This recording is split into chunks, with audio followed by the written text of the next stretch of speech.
It was travel day for several schools and athletes from Northeast Tennessee as they boarded a bus bound for Murfreesboro and the state tournament. In Greenville, the baseball squad hopped on a bus today looking to repeat as Class 3A state champions. The Devils earned that trophy in dominating fashion last year, losing just 4 games all season.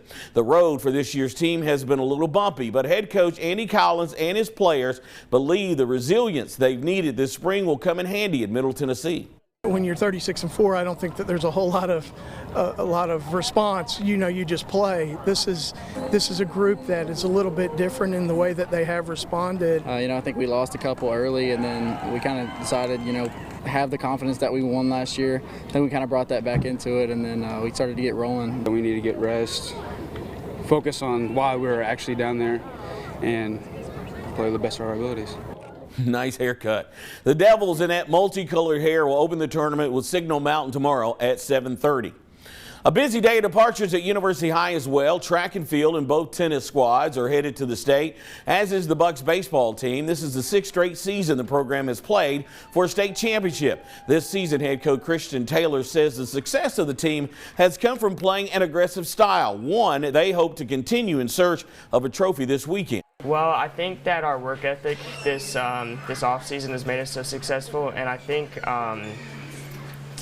we all just have a will to win. It means a lot to our players. It means a lot to this staff as well. But UH has a tradition of winning, and we're looking to carry on that and build upon it. The Bucks will get Halls in the opening round tomorrow at 5 o'clock. Across town, Providence Academy celebrated the school's first baseball squad to qualify for the state tournament. Students line the halls to send them off in style. The Knights are one of 4 teams remaining in the Division II Class A bracket. They'll face Columbia Academy at 5 o'clock on Tuesday. 6 members of the school's track team were also honored today as they race in the state meet at MTSU on Wednesday. In the Model City, the Dobbins-Bennett Indian softball team got on the bus to uncharted waters. For the first time in 4 trips to the sectional, the Lady Indians finally knocked down the door for their first ever trip to the state tournament, and they don't sound content in just making it there. I don't think people go to the state tournament just to play. I mean, a lot of people go to the state tournament and they're very happy with the fact that, hey, we've made it. Like, the goal was to make it, and that was our goal. Like, our goal this year was, I hope we get to the state tournament, but now goals change. You know what I mean? Now we're here. Now we're winning the state tournament. That's the goal. That's the thing that we're preaching. You're going to go down there and try to win it. You don't be satisfied, and I don't really have to say anything to them because they're hungry and they want it. The Tribe will make their state tournament debut Tuesday at 2 o'clock, taking on Walker Valley.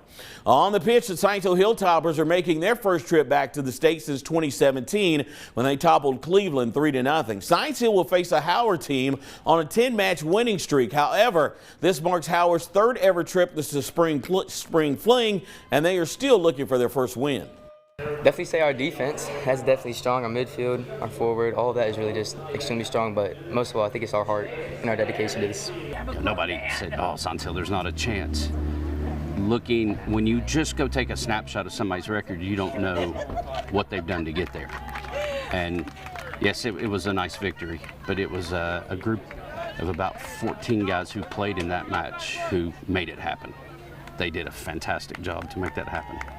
Toppers and Howard play at 5 o'clock Tuesday. The Toppers are 8-9 all-time at the state. Greenville soccer is borough-bound as well, seeking a 4th state championship in program history. Last year, the Devils lost in the title game in heartbreaking penalty kicks.